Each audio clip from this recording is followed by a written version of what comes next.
নমস্কার বন্ধুরা, পূর্ণিমা কিচেনে আপনাদের সবাইকে স্বাগত। আমি আজকে কাঁচা আমের আচার বানাবো একটা স্পেশাল মশলা দিয়ে। কিভাবে কি করি প্রথম থেকে শেষ পর্যন্ত দেখতে থাকেন। আচারটাও শিখবেন আর টেস্টটাও আপনারা নিজেরাই নিতে পারবেন।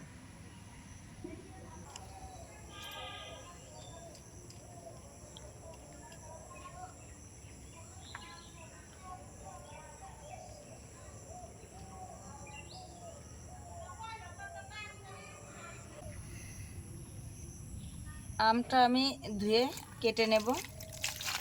প্রথমেই যে কাজটা না করলেই নয়, আমটা সুন্দর করে কেটে নেব। দেখুন আমের সাইজটা কি, আমের সাইজ দেখেই মন ভরে যাচ্ছে। তারপরে স্পেশাল মশলা দিয়ে হবে আচার।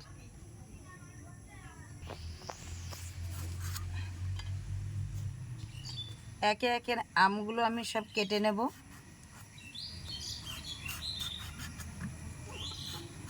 দেখুন এত বড় আম হাতেই ধরা যাচ্ছে না।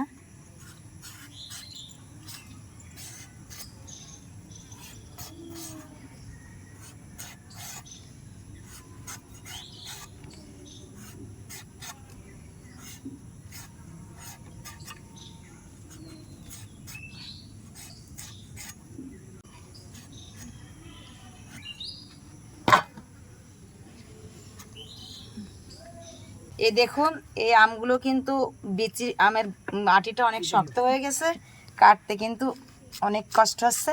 কিন্তু এই আমের দিয়ে আচার না দিলে খেতে কিন্তু ভালো লাগবে না, এই আমটাই ভালো হবে। একে একে আমি সব আমগুলোই কেটে নিয়েছি। এবার উনুনটা ধরিয়ে দেব। স্পেশাল মশলাগুলো আমি একটু ভেজে নেব। শুকনো লঙ্কা দিয়ে দিচ্ছি প্রথমেই। শুকনো লঙ্কাটা একটু নাড়াচাড়া করে নেব।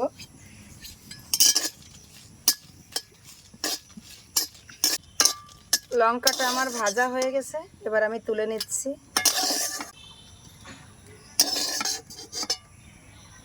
এবার স্পেশাল মশলা মৌরিটা আমি ভালো করে ভেজে নিচ্ছি।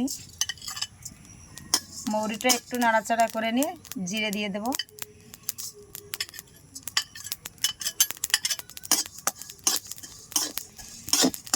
মৌরি জিরে হয়ে গেছে, এবার মেথিটা দিয়ে দিচ্ছি। মশলাটা আমার ভাজা হয়ে গেছে, এবার আমি ঢেলে নিচ্ছি। এটাই কিন্তু আমার স্পেশাল মশলা। কড়াইতে দিয়ে দিচ্ছি তেল।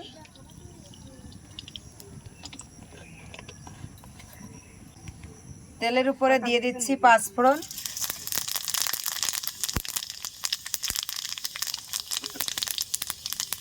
শুকনো লঙ্কা,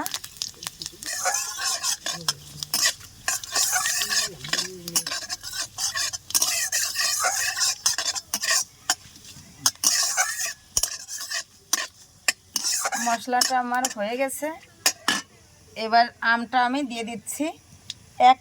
আম একটা আধ পাকা হয়ে গেছে, কিন্তু প্রচুর পরিমাণে টক, নরম হয়নি।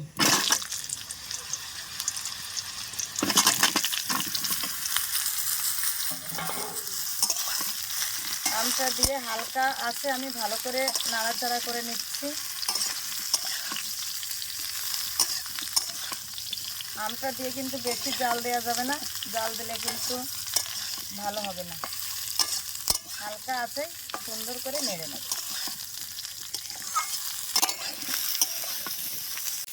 এই আচারের মধ্যে দিয়ে দিচ্ছি আমি একটুখানি লবণ। বেশি লবণ দেব না, যেহেতু মিষ্টি যাবে, মিষ্টিটাতে এমনি একটু লবণ লবণ থাকে।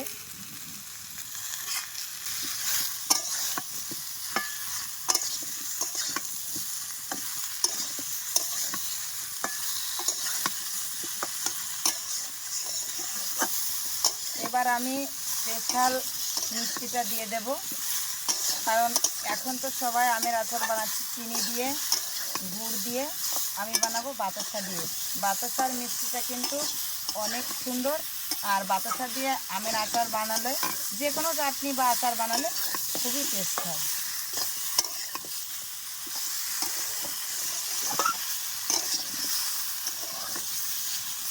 এই দেখুন বাতাসাটা আমি নিয়ে আসছি, এই বাতাসাটাই দিয়ে দেবো। আমের আচারের মধ্যে।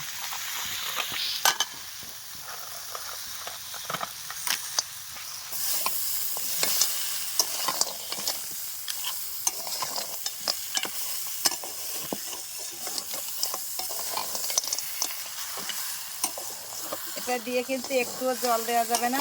এই বাতাসায়ও একটা রস আছে, আমিও একটা রস আছে, এই রসেই কিন্তু আমের আচারটা আমার হয়ে যাবে।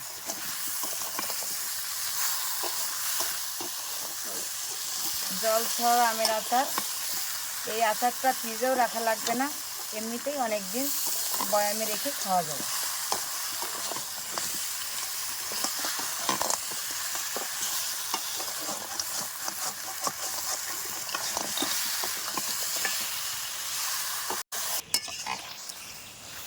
এ দেখুন, নাড়তে নাড়তে আমার বাতাসা থেকে কি সুন্দর রস বেরিয়ে গেছে। আম আর বাতাসা একই সঙ্গে। এবার ভালো করে নাড়তে হবে, তলে যেন লেগে না যায়। ভালো করে নেড়ে মিশিয়ে নেব। দেখুন আমটাও কি সুন্দর গলে গেছে, এই দেখুন।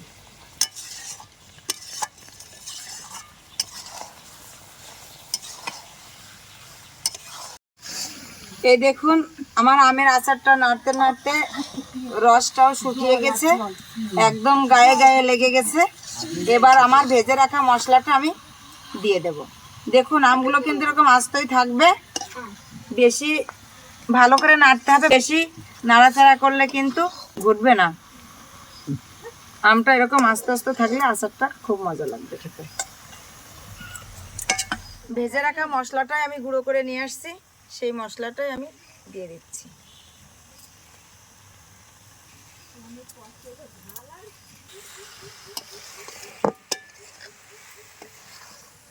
স্পেশাল মশলাই আমার হয়ে গেছে আমের আচার। এবার আমি আচারটা নামিয়ে নেব।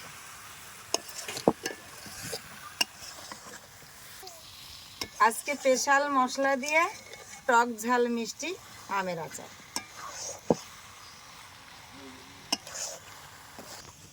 এই দেখুন আমার আচারটা হয়ে গেছে, এবার আমি ঢেলে নিছি। এই আচারটা রোদ্রে দেওয়ার কোনো ঝামেলা নেই, রোদ্রে দেওয়ার ঝামেলা ছাড়াই টক ঝাল মিষ্টি আমের আচার হয়ে গেছে আমার আমের আচারটা। এই আচারটা গরম গরম খেলে ভালো লাগবে না, আচারটা ঠান্ডা হলে এরা খেয়ে বলবে যে কেমন হয়েছে। কারণ আমি বানাই তো, আমি নিজে খাই না, নিজেও বলি না, কারণ কেমন হবে এরাই খেয়ে বলবে। রান্না করে তো আসলে কেউ কখনোই খারাপ বলে না, আর যে রান্না করে সে কখনোই চেষ্টা করে সবসময় ভালো রান্না করার জন্যে। ভালো কিছু রান্না করে খাওয়ালে ভালো সুনাম পাওয়া যাবে সংসারে, আর ভালো রাঁধুনিকে সবাই পছন্দ করে। এই জন্য আমি নিজে বলবো না, এরাই খেয়ে বলুক যে আচারটা কেমন হয়েছে। আচারটা খেয়ে দেখো কেমন হয়েছে, টক ঝাল মিষ্টি আমের আচার।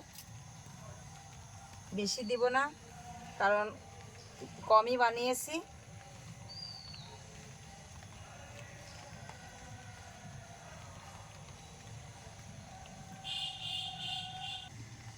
আচারটা বানিয়েছি তো ওরা খেয়ে দেখুক কেমন টেস্ট। প্রথমে কম করেই দিলাম, যদি ভালো লাগে তাহলে কিন্তু আর দেবো না, খারাপ লাগলে বেশি করে দিয়ে দেবো, তোমরাই খেয়ে ফুরিয়ে ফেলবে। খেয়ে দেখো কেমন হয়েছে।